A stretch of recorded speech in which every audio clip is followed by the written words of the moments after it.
Pripun? Wa makana li nafsin antuk mina illa bidnillah wa yaj'alu rizqal ladzina la yaqilun. Ini moga-moga didengarkan oleh saudara-saudaraku non muslim, pasti sama esensinya. Pripun? Tidak ada seorang pun akan sadar, akan taubat, akan beriman, ya kan? Nggih. Illa bidnillah, kecuali hidayah, iya. kecuali Atas izin Allah. izin Tuhan. Izin. Tapi Tuhan memurkai orang-orang yang tidak menggunakan akal. Afala taqilun, gunakan akal. Tetap nyambungnya ke situ. Nyambungnya ke situ. Iya. Nah, kita hanya bisa ikhtiar seperti saya, Iya. teman-teman ngaji roso, ya kan, Mas Dani dengan membangun. Ayo pakai akal. Iya. Yang susah itu kan sekarang ini sesuatu yang nggak masuk akal, seolah-olah logik, seolah-olah rasional, apalagi suatu kejahatan dibungkus dengan agama, seolah-olah benar. Iya. Ini yang sering disebut nyamar ma'ruf nyambil mungkar, bukan amar ma'ruf nyamar ma'ruf nyambil mungkar. Seolah-olah dia mengajak kebaikan tapi dengan kemungkaran yang tidak dia sadari. Itulah menjadi fitnah di dalam. Sahabat Ngaji Roso sekalian, berjumpa lagi bersama saya Denny Darko, dan saya masih bersama dengan seseorang yang tidak perlu saya kenalkan lagi. Gus Jendral, Mas Jen. Mas Jen, ya. Setelah ngobrol tentang geopolitik dan nasib gen milenial dan Z. Nah, kita bicara sesuatu yang menjadi esensi dari manusia menikah. Kadang kita itu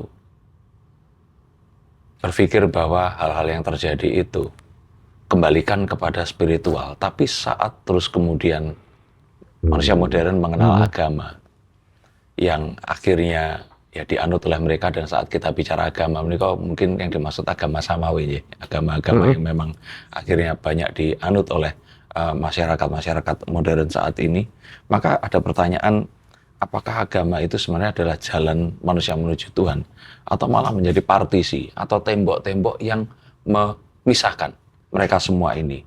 Jadi jika Tuhan itu satu, mengapa jalan menuju Tuhan itu seakan-akan sering membuat manusia ini saling meniadakan satu sama lain. Terpecah belah, mendikotomi. Pripun panjenengan melihatnya? Ini berdasarkan pengalaman saya ya. Inje. Sebagai salah satu lah pembina atau penasehat lah, atau istilahnya yang ikut inilah memonitor, istilahnya apa ya, kalau pembina, saya itu masih butuh dibina ya. Kamu menghayat itu kan? Iya. Jadi saya sebagai orang Islam, karena saya lahir, ibu saya Islam, orang tua saya Islam. Iya. Kalau Mas Dani kan Muslim juga ya? Iya, lurus. Ya. Kalau lahir di Bali, orang tuanya Hindu, kira-kira sekarang Hindu atau Muslim? Ya, kemungkinannya Hindu. Hindu ya. Iya. Tapi oleh kelompok agamawan, ini kan yang berbeda sama kita, berbeda agama, itu kan saling mengkafirkan, saling menafikan untuk meniadakan. Betul nggak? Padahal dalam agama itu sendiri itu kan salah satu rukun iman dalam konteks Islam yang 6 rukun iman. Betul. Iman kepada Allah, iman kepada malaikat Allah, iman pada kitabullah, iman kepada Rasulullah, iman pada qada qadar, takdirnya Allah. Baru iman kepada yaumil akhir atau kiamat atau hari akhir. Jadi kalau saya sebagai orang Muslim yang dilahirkan orang tua Muslim, itu karena qadarullah. Kalau ada saudara saya agama non-Muslim yang dilahirkan dari orang tua non-Muslim, adalah qadarullah, kehendak Allah. Makanya ketika Allah katakan fa'idza sawaituhu wa nafahtu fihim mir ruhi faqa'u lahu sajidin. Ini di surat Sad ayat 72 dan 72 Al-Qur'an. Maka setelah ku sempurnakan kejadiannya manusia, Adam dan anak keturunannya, kita semua. Ya, sempurna dalam bentuk secara fisik ya, ada kepala, badan, tangan, kaki menurut medis 4 bulan. Ya kan? Janin bayi. Ya. Kemudian Allah katakan fihi murihi, kemudian ku tiupkan ke dalamnya rohku. Faqa'u lahu sajidin, para malaikat dan pimpinannya, iblis sujud hormat sama Adam, sama manusia ini. Pertanyaannya, yang meniupkan roh pada setiap janin bayi yang berbeda-beda suku bangsa orang tua tadi, Tuhannya sama atau beda? Sama. Orang Islam nyebut Allah, Orang Hindu nyebut ide Sang Yang Widiwasa, orang Nasrani nyebut Yesus, Allah, orang Yahudi nyebut Yahweh, orang Konghucu nyebut Tien dan lain sebagainya. Orang penghayat menyebut Gusti Kang Murbeng Dumadi misalnya gitu. Saya Ahmad Nur Wahid, ada yang nyebut Pak Nur, ada yang nyebut Jenderal, ada yang nyebut Pak Jenderal, ada yang nyebut Gus Jenderal, ada yang menyebut Mas Jenderal. Papa, anak saya, ada yang nyebut Mas Jenderal, ada yang nyebut sayang istri saya kalau tanggal muda. Orangnya satu, tetapi setiap orang berbeda-beda, manggilnya berbeda-beda. Dan itu menjadi qadarullah kan. Nah, sehingga ketika tidak menghormati yang berbeda-beda atas kehendak Tuhan tadi, melawan kodrat. Maka di dalam surat ayat 72 lanjutannya, fasajadal malaikatu kulluhum ajma'un illa iblis. Istakbara wa kana minal kafirin. Semua malaikat setelah kuperintahkan sujud sama manusia. Semua sujud. Kecuali iblis, pimpinannya yang paling hebat, nggak mau sujud. Kenapa? Istakbara wa kana minal kafirin, karena sombong. Iblis karena merasa paling benar, merasa paling islami, merasa paling bertauhid, merasa dekat sama Tuhan, ya kan? Maka dia kafir karena menyombongkan diri. Nah, termasuk orang-orang beragama, kuncinya adalah ya ayat Tuhan nafsul mutmainah. Membangun jiwa yang mutmainah, jiwa yang tenang, lembut, penuh kerendahan hati, tidak sombong. Begitu mereka sombong, meskipun hafal Quran 30 juz, bukan juz 30, beda kan lu. 30 juz, juz 30 kan beda nih. Tapi kalau sombong, apalagi mengafirkan orang lain, nah udahlah. Itu menjadi fitnah di dalam agama. Satu. Yang kedua, saya akan menjelaskan dari konteks Islam karena saya Islam. Takutnya kalau khawatirnya kalau agama lain kan nanti jadi fitnah kan. Di dalam Islam, adin, inna dina indallahil Islam. Adin yang diridhoi Allah itu Islam. Nah, Islam itu wa ma arsalnaka illa rahmatan lil alamin. Islam itu rahmatan lil alamin, bukan hanya rahmatan lil muslimin. Betul, lurus. Ketika menjadi entitas, itu kan menjadi rahmatan lil alamin. Muslimin. Oh, kalau entitas ini. Iya kan, jadi entitas tertentu. Betul, makanya kan diksi agama itu kan nanti dibahas sama Romo, nama Prof itu, Prof siapa? Pak Khozim, ya, Kiai Khozim sama Prof Hadi itu. Diksi agama itu kan baru belakangan. Betul. Iya kan? Betul. Nah, kenapa gini? Ternyata setelah kami pelajari dari 30 juz 6.666 ayat dengan basmalah dibagi menjadi 3 kelas terbesar Islam itu. Yang pertama terkait masalah tauhid, akidah, keimanan. Ini ada lebih dari 3.000 ayat. Kalau di persentase 48,5%. Yang kedua tentang makom ihsan, akhlak, perilaku, budi pekerti, ilmu pengetahuan, teknologi, dan lain sebagainya. Ini masuk. Ini lebih dari 3.000 ayat. Kalau di persentase saya hampir sama 48,5%. Ini kalau digabung berapa? 97%. 90%. Iya kan? Ya, 6.000 lebih. Kemudian rukun Islam yang entitas tadi. Yang 5, syahadat, sholat, puasa, zakat, haji bagi yang mampu. Ini hanya kurang lebih 200 ayat alias 3%. Padahal udkhulu fisilmi kafah. Masuklah dalam Islam secara kafah utuh tadi. Iman, Islam, ihsan. Jangan hanya yang 3%, tapi yang 97%. Nah, tentang tauhid, akidah, dan akhlak atau ihsan tadi, ketika saya glorifikasi, saya ceramahkan ke teman-teman non-muslim, termasuk kaum penghayat, apa katanya? Gus Jen, Pak Jenderal, sama kami juga seperti itu. Tapi yang 3% ini, ya otomatis lakum dinukum waliyadin dong. Karena itu kan bajuku sama bajumu kan beda. Caraku sama caramu beda. Tapi sesama manusia. Tuhannya Esa sama. Iya, Betul nggak? iya, Nah, betul. ini yang sering kami sebut. Kenapa kok agama jadi begini? Mendikotomi dan lain sebagainya. Ini yang kami sebut krisis spiritual, inflasi ritual. Jadinya ini hanya seperti identitas kelompok Iya. saja. Bukan cara mendekatkan kita kepada Tuhan. Sang Pencipta. Iya, gitu. Dan ini bagaimana cara menyadarkan? Pripun? Wa makana li nafsin antuk mina illa bidnillah wa yaj'alu rizqal ladzina la yaqilun. Ini moga-moga didengarkan oleh saudara-saudaraku non muslim, pasti sama esensinya. Pripun? Tidak ada seorang pun akan sadar, akan taubat, akan beriman, ya kan? Nggih. Illa bidnillah, kecuali Oh, hidayah, iya. kecuali Atas izin Allah. izin Tuhan. Iya. Tapi Tuhan memurkai orang-orang yang tidak menggunakan akal. Afala taqilun, gunakan akal. Tetap nyambungnya ke situ. Nyambungnya ke situ. Iya. Nah, kita hanya bisa ikhtiar seperti saya, Iya. teman-teman ngaji Roso, ya kan, Mas Dani dengan membangun. Ayo pakai akal. Iya. Yang susah itu kan sekarang ini sesuatu yang nggak masuk akal, seolah-olah logik, seolah-olah rasional, apalagi suatu kejahatan dibungkus dengan agama, seolah-olah benar. Iya. Ini yang sering disebut nyamar ma'ruf nyambil mungkar, bukan amar ma'ruf nyamar ma'ruf nyambil mungkar. Seolah-olah dia mengajak kebaikan tapi dengan kemungkaran yang tidak dia sadari. Itulah menjadi fitnah di dalam agama.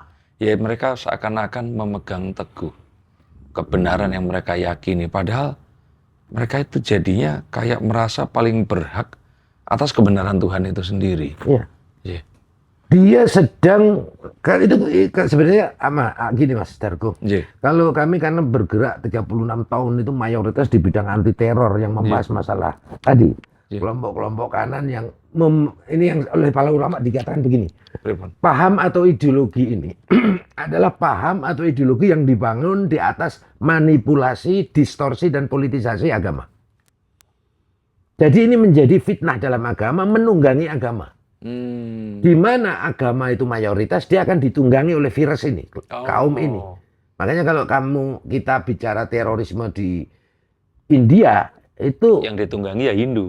Maka pelakunya oknum yang beragama Hindu. Kalau di Myanmar, di sana Buddha mayoritas. Orang Muslim malah jadi korban. Ya kan? Jadi oknum yang beragama. Nah, cuman karena di Indonesia itu mayoritas Muslim, nunggangi orang Islam. Sehingga semua teroris yang kami tangkap, kami tahan, KTP-nya Muslim. Kan gitu ya. Nah, ini yang sering kita sebut paham, atau para ulama sebut paham yang dibangun di atas manipulasi, distorsi, dan politisasi agama. Apa caranya? Mengideologisasi agama. Mengideologisasi agama itu kan firman Tuhan, betul nggak sih? Betul. Ad-din itu kan firman wahyu Tuhan. Ketika diideologisasi, itu namanya kan didistorsi. Betul. Betul nggak? Seperti diciptakan khusus dengan tujuan tertentu, padahal tujuannya itu kan sebenarnya mendekatkan kepada Tuhan. Kalau namanya mendekatkan kepada Tuhan, ya kan, sama seperti gini lah. Saya sama Mas Dargo sama Mas Hendra sama-sama ingin ke Surabaya. Oke, ketemu di Surabaya ya. Aku tak naik pesawat. Mas Hendra, aku naik kendaraan sendiri aja. Gus Jen, supaya bisa mampir-mampir. Mas Dargo bilang aku ngerasa kereta jadi apa saya ini. Kan tinggal kita ikuti aja, sama-sama menghormati, ketemu nang kono, kan gitu nang Surabaya. Lah ngapain tengkar gini akhirnya. Ya ini agama, fenomena seperti itu. Pokoknya kuncinya orang beragama itu harus inklusif, harus toleran, harus tawazun. Tawazun itu bahasa kitanya proporsional, tidak boleh berlebih-lebihan, seimbang. Jangan hanya ritualnya terus, tapi juga sosialnya dan lain sebagainya. Nah, bicara tentang hal itu tadi dan ritual, sebenarnya tasawuf dan tarekat itu kedalaman batin atau jebakan ego spiritual? Pripun? Kita lari ke sana ini. Wa allawistaqomu ala tariqati la asqainahum ma'an ghadaqo. Itu Al-Quran. Ya kan? Jikalau mereka dalam beragama itu bertorekoh, Nggih. bertorekoh atau jalan atau metode, Nggih, nggih. maka Tuhan akan berikan karunia, hujan yang deras, air yang berlimpah, ya kan, kemuliaan, bla bla bla. Torekoh harus dipahami sebagai metodologi. Jalan itu maksudnya metodologi. Sampean ahli sulap, pakai metode enggak? Betul. Pakai torekoh enggak? Oke. Itu torekoh. Oh. Nah, agama ini, the religion is science of the highest dimension. Oke. Agama adalah ilmu pengetahuan yang memiliki dimensi paling tinggi di antara ilmu pengetahuan yang lain. Karena yang dibahas tidak hanya ilmu fisik, tapi juga metafisik. Oh. Tidak hanya dunia, tapi juga akhirat. Iya. Tidak hanya yang real, tapi juga yang goib. Betul. Maka di dalam implementasinya wajib menggunakan metodologi. Nggih. Ilmu sulap dalam prakteknya pakai metodologi. Nggih. Ilmu matematika pakai metodologi. Nggih. Ilmu fisika, ilmu kedokteran, ilmu polisi pakai metodologi. Betul. Betul nggak? Pakai torekoh. Betul. Apalagi ilmu agama yang dimensinya jauh lebih luas. Nggih. Hanya dua kemungkinan kalau tidak pakai metodologi. Kalau nggak radikal jadi dukun. Ini yang pernah. Iya. Ya kami sering menemui yang Tentang itu. dukun itu berarti berkaitan dengan bagaimana membedakan pengalaman spiritual yang sejati dari hal-hal yang sifatnya tuh sugesti, ambisi, atau ego yang menyamar sebagai sebuah ukuran kesalehan. Ukuran kesalehan itu kan akhlak. J. Iya kan? Iya. Tapi kan yang bisa mengukurkan Allah. Tapi kalau di depan Enggak manusia gini jangan-jangan, loh. iya. Kan sudah dikatakan afala taqilun, afala tatafakarun, berpikirlah, gunakan akalmu. Akal yang waras saja deh. Akal yang waras tapi jangan takfiri. Takfiri itu dari kata-kata kafir, tertutup. Tadi iblis itu dikatakan kafir karena hatinya tertutup. Iya. Yang muncul kesombongan, yang muncul egoisme, merasa paling benar. Iya. Nah, ini ras paling tinggi di dunia. Monggo. Dia termian kemauan. Nanti bisa dipotong. Iya, iya. Iya. Aku baru podcast sebentar. Ya, aku baru podcast. Oh iya iya. Ya, oke, ya, ya. Ini ras paling tinggi nih. Gak apa-apa nggak dipotong. Nah, jadi ketika hati tertutup, kolbu tertutup, ya cover tertutup, ya. Yang jalan ini akal di sini. Yang muncul apa? Akal-akalan. Iya, akal-akalan. Benar kan? Padahal sistemnya, mekanisme sunatullahnya, la haula wala quwata illa billah, tiada daya upaya melainkan dari Tuhan. Semua ilmu, pengetahuan, wahyu apapun dari Tuhan. Tuhan memberikan guidance, ya, memberikan sesuatu ke ini atau ke ini. Ya, Ke ini kan. Oleh hati, oleh kolbu, dirilai melalui otak. Oleh otak ditransformasikan, diperintahkan kepada indera. Jadilah perilaku budi pekerti yang luhur. Akhlakul karimah. Apa esensi akhlakul karimah? Khairun nas anfa'um linas. Misi utamanya Nabi itu adalah innama bu'itsu li utamima makarimal akhlak. Semua Nabi dan Rasul. Tiada aku diutus ke dunia ini kecuali untuk menyempurnakan, memperbaiki budi pekerti akhlak yang baik, yang mulia. Makanya setiap Nabi diturunkan di negara atau di kaum yang jahiliyah. Iya kan? Nah, esensi akhlakul karimah tadi. Sebaik-baik manusia adalah yang paling banyak bermanfaat untuk manusia yang lain. Iya kan? Bukan merugikan, bukan menfitnah, mengadu domba. Di era demokrasi kan wajib kritis wajib. Sebagai bagian daripada amar ma'ruf nahi munkar. Yang nggak boleh itu adalah membangun kebencian. Membangun social distrust, ketidakpercayaan masyarakat kepada negara, pemimpinnya, dengan disinformasi, dengan hoax, fitnah, itu dajjal semua itu. Iya kan? Nah, seperti itu. Dan itu juga pertanyaan mengapa banyak orang itu masih bisa rajin berzikir dan mengikuti tarekat, tapi dalam kesehariannya itu mereka masih keras dalam menghakimi orang lain. Kan seharusnya jika itu terjadi itu hatinya lebih fawailul musallin alladzina hum an salatihim sahun alladzina hum yura'una wa yamna'unal ma'un. Salat itu zikir kan? Betul. Celakalah orang-orang yang sholat, neraka orang-orang yang sholat. Karena sholatnya lalai. Lalai di sini tidak khusyuk. Tidak khusyuk itu puncak dari tidak khusyuk itu tidak ihsan. Nggih. Tidak ihsan itu tadi, akhlakul karimah tadi. Nggih. Karena tidak ikhlas. Iya. Wa yamna'unal ma'un. Dia alladzina hum yura'un, dia hanya fisiknya riya. Sehingga tidak tercermin al-ma'un terhadap sesuatu yang berguna bagi sesama. Betul nggak kira-kira? Betul. Jadi orang zikir, orang sholat, orang ritual, mau ibadah apa, tetapi kalau tidak ikhlas, tidak khusyuk, maka fail, celaka, neraka. Nah, parameter khusyuk apa? Akhlakul karimah, budi pekerti yang luhur. Tidak tercermin dari hal yang Iya, makanya kalau ada, ini maaf ini sedikit ya nyinggung-nyinggung yang sekarang rame itu fenomena isu ijazah. Pak Jokowi itu kan, Iya. ada ulama, ada tokoh agama kok begitu ngomongnya atas nama agama dengan mencaci, dengan menjas. Jadi gimana coba? Betul nggak? Berarti nggak akhlakul karimah. Ya, Mas. Mohon maaf ini dengan segala hormat ini. Semuanya buat kita semua lah. Nggih, Gus Jenderal, pripun? Jangan sekali-kali melawan orang baik dan orang sabar. Ini perintah Allah. Nggih. Satu, innallaha ma'a sabirin. Nggih. Sesungguhnya Allah bersama orang-orang sabar. Oh. Nggih. Inna rahmatallahi qaribum minal muhsinin. Sesungguhnya rahmat dan kasih sayang Allah ada pada orang-orang yang baik, orang ihsan tadi. Iya, iya. Nah, kalau kita melawan orang-orang yang seperti itu, tampias kita. Sama aja kita melempar bola ke tembok, Balik. yang balik bola, betul gak sih? Melempar kotoran, yang balik kotoran. Betul gak sih? Iya. Nah, ini untuk kita semua dah. Itu ternyata ini ayat sih. Ayat Dalam Al-Quran kinten itu. saking Mas Bambang Wuryanto, Wah, Bambang Pacul. Bambang Pacul ngomong apa? Itu jangan lawan orang baik ya, Dan nanti orang akan- cantik. orang baik. Orang dimana? baik. Ya, itu kan filosofi leluhur kita. Iya. Dan itu ada di dalam Al-Quran. Ya mungkin diksinya bukan jangan melawan. Tapi kan kalau kita melawan orang baik semacam melawan Allah. Karena di dalamnya Iya. ada Allah. Dibersamai oleh Allah. Kan begitu. Harus. Dan tadi juga kalau kita ngomong disinformasi, kalau seandainya ayat panjenengan bacakan tadi dipotong, loh jangan sholat loh, nanti celaka. Lah, bener kan celakalah orang yang sholat. Iya. Kalau berhenti di situ loh.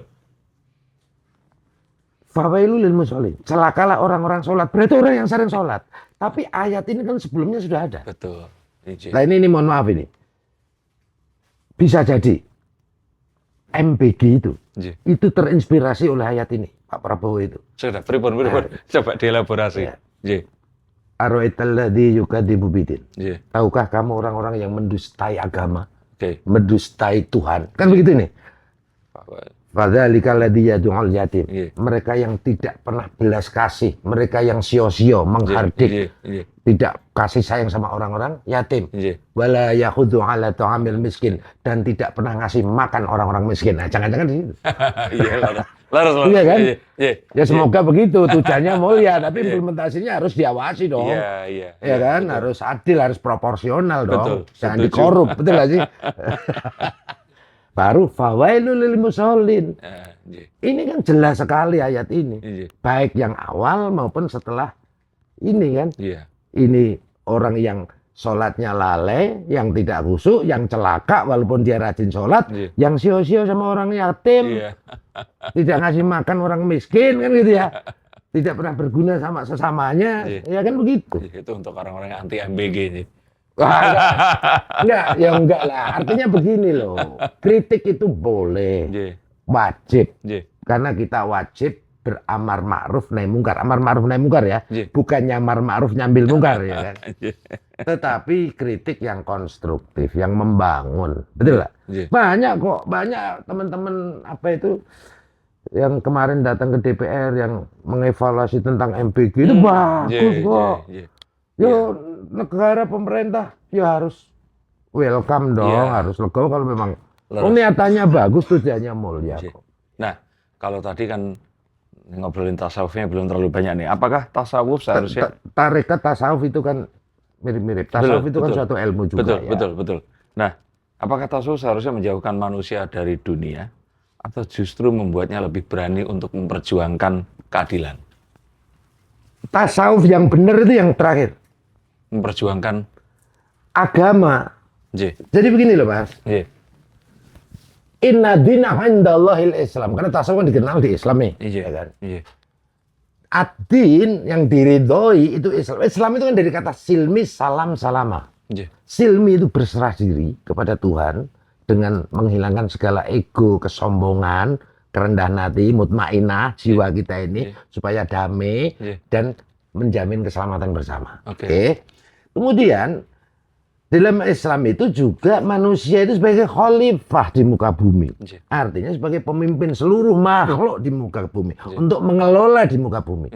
Apakah mengelola itu hanya dengan duduk, dengan banyak zikir, sholat terus, tanpa ikra, meriset.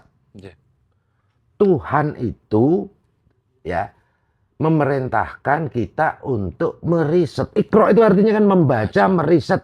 Nah kalau kita diberi amanah untuk jadi pemimpin, ya kita harus kreatif, inovatif. Terus menerus. Bukankah kita untuk membuat kemaslahatan di muka bumi? Betul. Nah kalau kemaslahatan di muka bumi, apa hanya dengan sholat dan zikir? Itu kan egois. Yang nggak disadari. Sholat untuk siapa? Ya, mereka merasakan untuk dirinya, betul nggak? Zikir untuk siapa? Untuk dirinya. Tapi ketika kita berproduktif, bukankah tugas utama atau misi utamanya Nabi khairunas anfa'ulinas? Manusia yang terbaik adalah manusia yang bermanfaat orang lain. Dan sekarang ini orang ulama besar, kerjanya zikir, dia tasawuf katakanlah ya, ahli tasawuf, ya kan?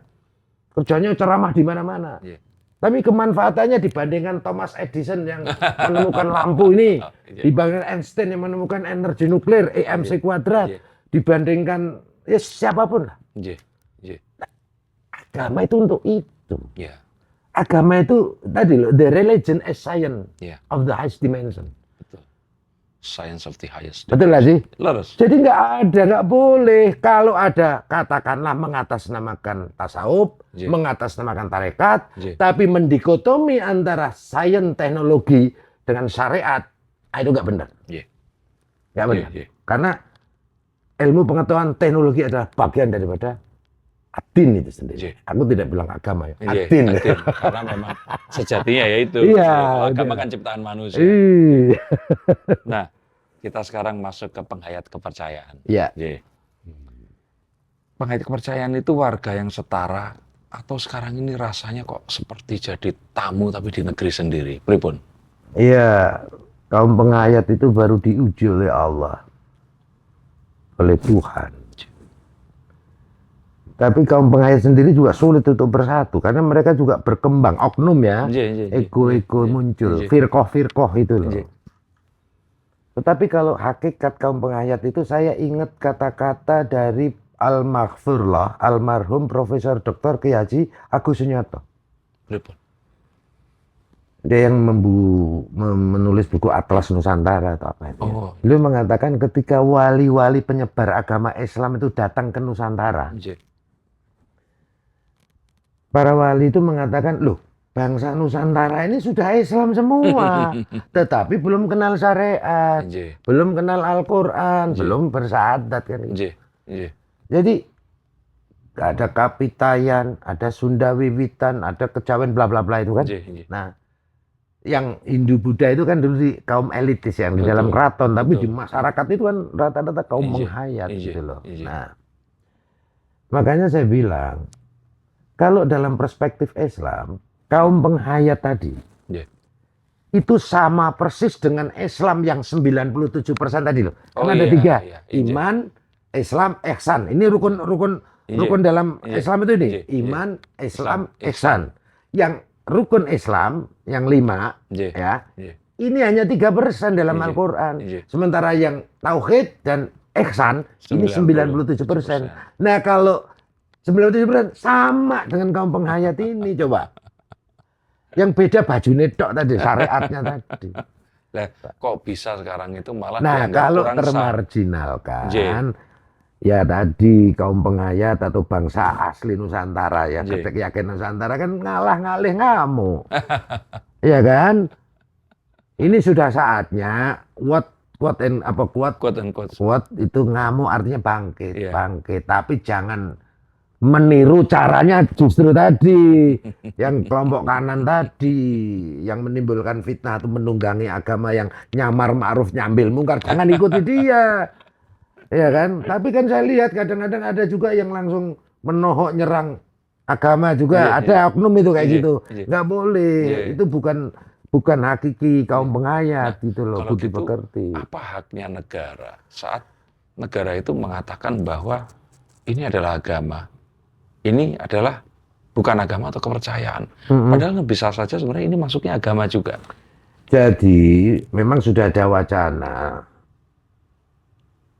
Setelah reformasi itu kan mereka juga diakomodir. Dalam kaum pengayat itu ada dua kelompok atau dua organisasi besar ya. Yang pertama yang paling tua sebenarnya HPK, Himpunan Penghayat Kepercayaan Terhadap Tuhan Yang Maha Esa. Kebetulan yang mimpin Pak Prof Hadi ya, Tomo Hadi. Kemudian yang kedua MLKI, Majelis Luhur ya Kepercayaan Terhadap Tuhan Yang Maha Esa, ini sebuah binaan Kementerian Kebudayaan. Ya. Nah, apakah ini kepercayaan atau agama itu kan dulu perdebatan ketika Orde Baru maupun Orde Reformasi kan? Katanya. Karena KTP tadi kan, KTP-nya apa nanti entitasnya kan gitu ya? Atau Kalau dulu KTP-nya katanya harus punya kitab suci.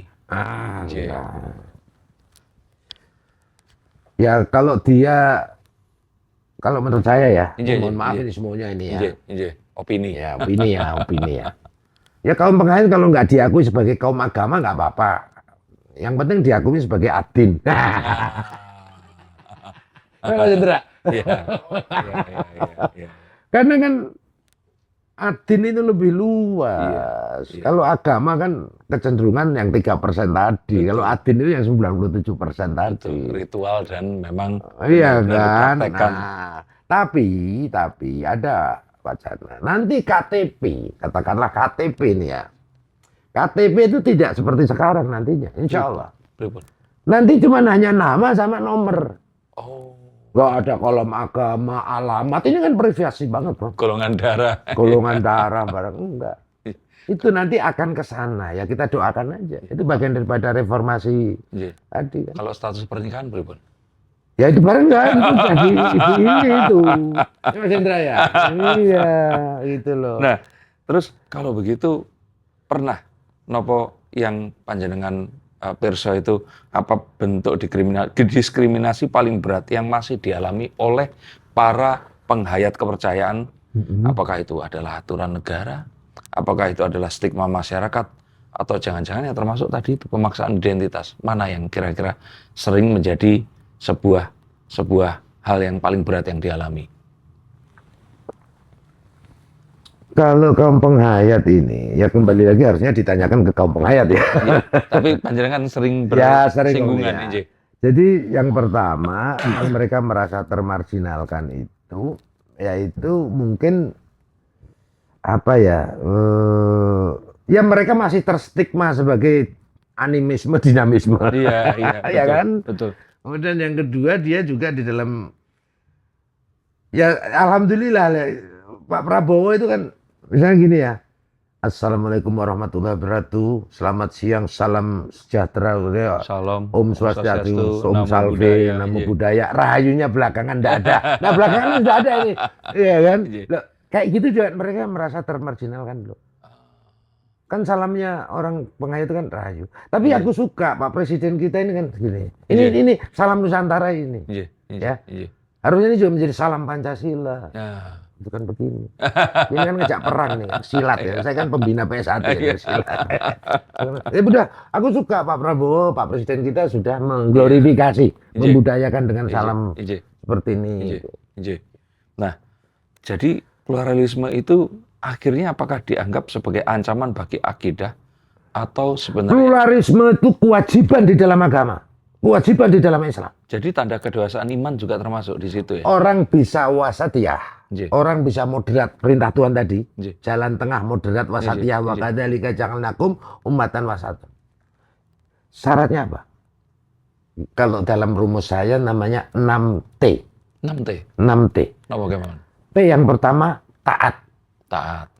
Ya ayyuhalladzina amanu atii'allaha wa atii'ur rasul wa ulil amri minkum. Oh. Wahai orang-orang beriman, taatlah kepada Allah, taat kepada Rasul, dan taat kepada negara, pemerintahan yang sah, komitmen kebangsaan, Pancasila, itu kan begitu. Betul. T yang kedua, setelah yang pertama taat, T yang kedua adalah tawazun.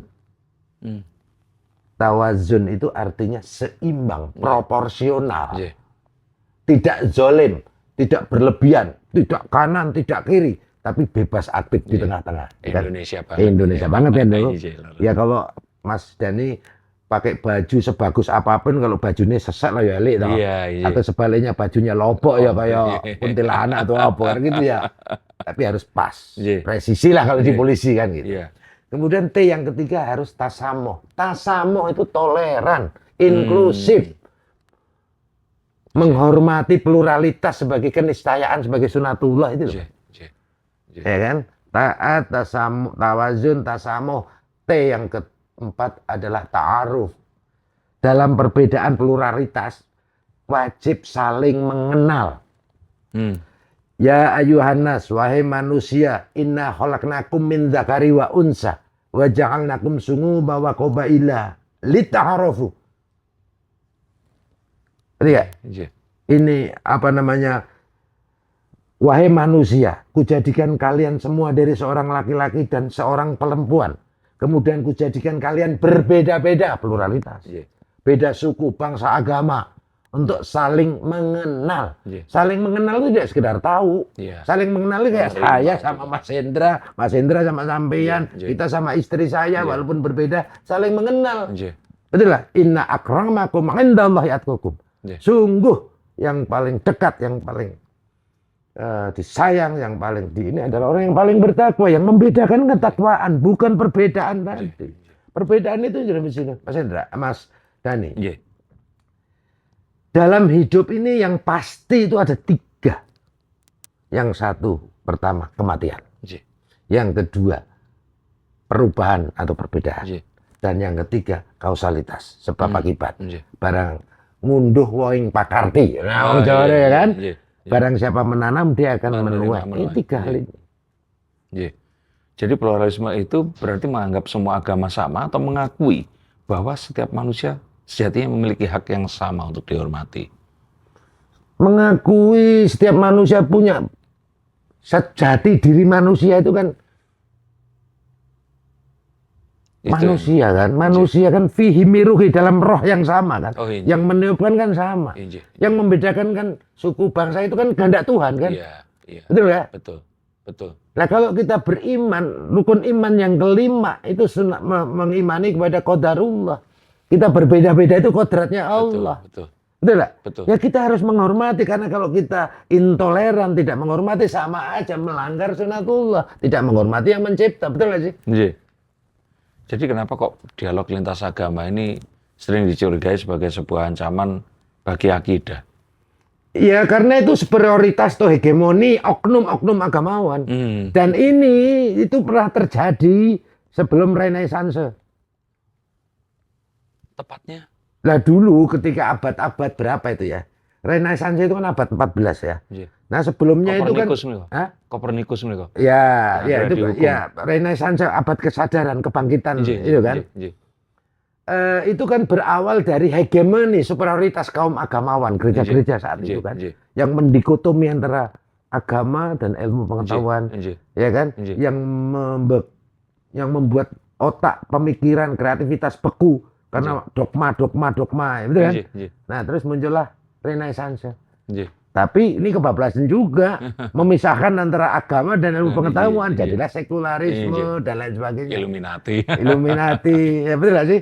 Nah sekarang kan tadi yang merasa apa namanya merusak akidah ini apa? Itu karena ingin mempertahankan hegemoni, superioritas, otorisasi sebagai, ngerti gak? Oknum itu banyak ulama yang bagus, banyak tokoh agama yang bagus. Tapi itu sesuatu yang sebenarnya berulang kembali di zaman dulu dan sekarang nih kok. Mas Dani, ini tak gambarkan secara logik dan realistis.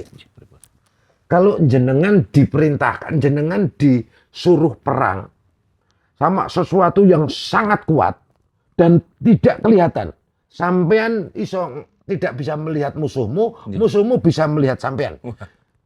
Sampean kalah atau menang? Bunuh diri itu. Pasti kalah dong. Iya. Secara logika kalah Iya, dong. iya, Nah, iya. supaya sampean menang, caranya gimana? Ya harus pertama melihat musuh kita. Kalau nggak bisa, Ya, ya kita bersama yang maha menang dong. Oh, iya, Gimana iya, sih? iya. Bener nggak? Saya kira taktiknya. Iya, Iya. taktiknya kan wakunu, ya gini loh. Kita ini diperintahkan, ya kan, bermusuhan melawan iblis. Iya. Ya, ya ayyuhalladzina amanu udkhulu fis-silmi kafah wa la tattabi'u khutuwati syaiton innahu lakum aduwwun. Wahai orang-orang beriman, berislamnya secara utuh. Jangan hanya syariatnya, tapi iman dan ihsannya, akhlaknya. Kan begitu budi pekertinya. Iya. Dan jangan sekali-kali mengikuti langkah iblis. Karena sesungguhnya setan iblis itu musuh yang nyata. Kita suruh bertempur, bermusuhan sama iblis yang Yang jelas notabene nggak kelihatan. nggak kelihatan pimpinannya para malaikat. Iya. Hebat dia. Umurnya dari dulu Wah, sampai itu sekarang. dia. Sampai kita mati juga masih Ya, hidup. betul tadi. Kita disuruh melawan itu apa kata Allah? Ya ayyuhalladzina amanu taqullaha wa kunu ma'asadiqin. Wahai orang-orang beriman, ya kan? Bertakwalah. Masih kurang kamu, belum tentu menang. Wa kunu ma'asadiqin. Bersamalah dengan orang-orang yang sodik, orang yang menang, orang yang benar. Siapa itu? Orang-orang yang baik, orang-orang yang sabar. Kenapa? Innallaha ma'asabirin. Iya. Sesungguhnya Allah bersama orang sabar. Yang bisa ngalahin iblis itu hanya Allah. Bukan kita. Makanya kita harus menyamakan frekuensi kita dengan frekuensinya Allah. Iya, iya. Supaya iblis takut. Kan logikanya kan Iya. begitu. Jadi sebenarnya tidak disuruh ngelawan, tapi suruh cari backingan. Itu dia. Bahasanya Mas Indro itu apa ya? Istilahnya golek bolo. Nah, gitu. Betul nggak sih? Artinya radikalisme itu tuh sebenarnya adalah sebuah tindakan yang membela Tuhan atau malah takut kehilangan identitas. Radikalisme itu adalah paham atau ideologi yang dibangun di atas manipulasi, distorsi, Iya. dan politisasi agama. Hmm. Ini radikalisme yang menunggangi agama loh ya. Iya, betul. Bukan Karena radikalisme macam-macam. Iya, Ada iya. radikalisme kanan yang menunggangi agama, Iya. radikalisme kiri, yang ya, menunggangi itu sosialisme, Marxisme, Iya. Leninisme, komunisme, Iya. terus radikalisme lainnya, liberalisme, kapitalisme, sekularisme, ultranasionalisme, itu radikal. Karena ini merubah tatanan sosial, Betul. politik yang sudah menjadi konsensus yang sudah mapan. Iya. Nah, jadi orang radikal itu adalah orang yang tidak metodologis dalam beragama. Mereka ini orang yang merasa paling membela Tuhan, tapi malah membenci Orang manusia. sombong. Iya. Itu yang makanya apa namanya,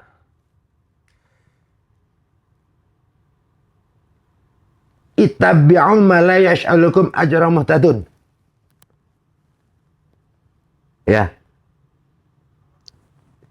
Ikutilah orang-orang yang tidak meminta imbalan kepadamu karena sungguh mereka itu mendapat petunjuk. Terus ada ayat yang relevan juga. Ala innahum humul mufsiduna walaki la yash'urun.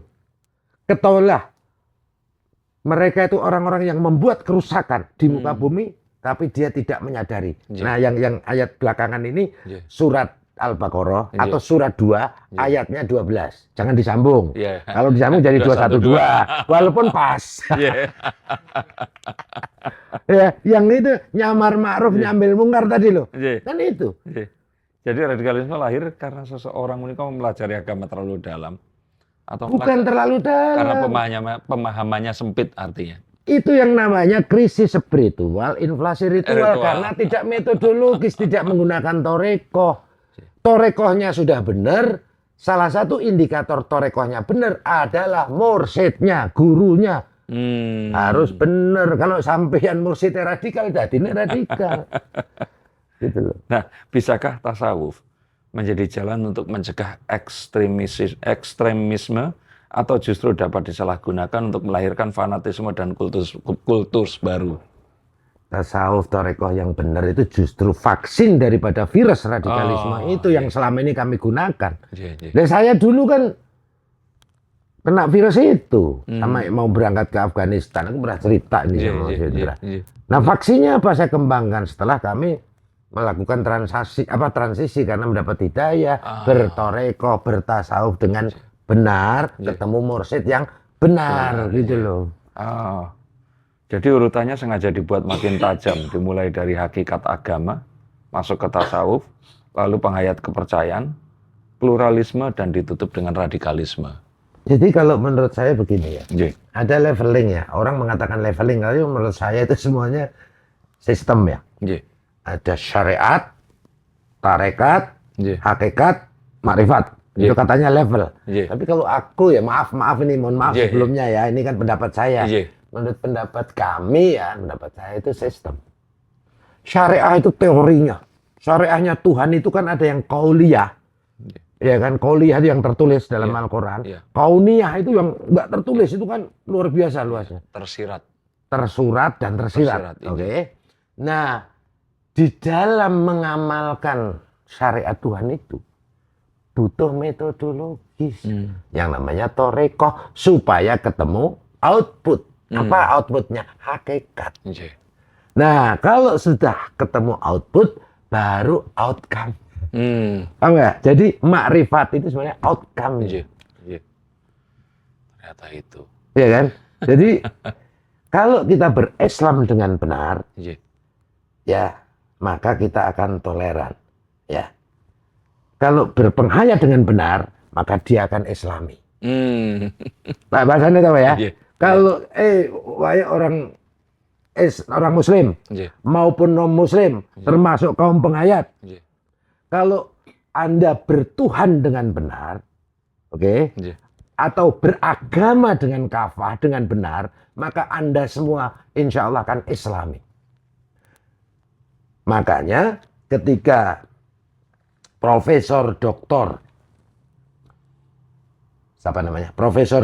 Husin Askari, ya, dari George Washington University, seorang pengamat atau peneliti Muslim, ilmuwan Muslim, meriset seluruh negara berdasarkan parameter akhlaknya Nabi. Ya, misinya itu akhlakul karimah. Betul. Ya, parameter akhlak Nabi, dia jujur, dia amanah, dia berintegritas, dia disiplin, dia tidak, sebenarnya akhlak, perilaku, budi pekerti yang luhur. Ternyata dari seluruh negara, berdasarkan indikator akhlaknya Nabi tadi, 30 besar, tidak ada satupun negara yang Muslim, negara Islam. Indonesia kalau nggak salah ranking 90 berapa, Arab Saudi ranking 40 berapa. Justru negara-negara maju, Finlandia, New Zealand, negara itu yang berakhlakul karimah. Akhlakul karimah itu makom ihsan, itu output gitu loh. Jadi kalau kita bicara syariat, ilmu agama atau ad-din tadi, mengamalkannya wajib bertorikoh metodologi supaya ketemu esensi hakikat apa itu akhlakul karimah. Kalau akhlakul karimah, maka outcome-nya apa? Inna rahmatallahi qaribum minal muhsinin. Rahmat dan kasih sayang Allah ada pada orang-orang yang berakhlakul karimah, orang ihsan, orang berbuat baik, itu outcome. Kasih sayang Allah, ma'rifah, kan begitu, Mas. Jadi saya nggak menafikan atau nggak dalam tidak bicara salah benar ya. Tapi ya itu tadi. Makanya saya sering bilang, ini kok orang Hindu kok Lebih akhlaknya Islami. bagus. Oh berarti jenengan Islam cabang Hindu. Ini ada orang penghayat kok akhlaknya, perilakunya bagus. Oh berarti jenengan Islam cabang penghayat. Tapi sebaliknya, ini ada orang Islam. Muslim, tapi Islami banget, akhlaknya karimah. Berarti Islam cabang Muslim. Tapi sebaliknya kalau ada oknum Muslim kok akhlaknya, ini yang namanya Amar. nyamar maruf, nyambil longgar. Nah, gimana Mas Hendra? Betul Mas Hendra? Itulah. Matur suwun Nggih, Gus nggih, Jenderal. nggih, nggih. Ini obrolan yang sangat-sangat insightful, luar biasa. Iya, Saya yakin sahabat Ngaji Rasa pasti juga sambil tadi mendapatkan banyak hal yang baru, juga pasti terbuka wawasannya, seperti saya juga. Ya. Nanti lain kali kita akan ngobrol lagi. Baik, insya Allah. Terima kasih Matur semuanya. sembah Mohon nuwun. maaf atas segala kekurangan ya. Ini seperti inilah, ini namanya juga al polisi al densusiah, jadi kayak seperti ini. Sahabat Karya, kami pamit dulu. Iya. Wassalamualaikum warahmatullahi wabarakatuh. Waalaikumsalam warahmatullahi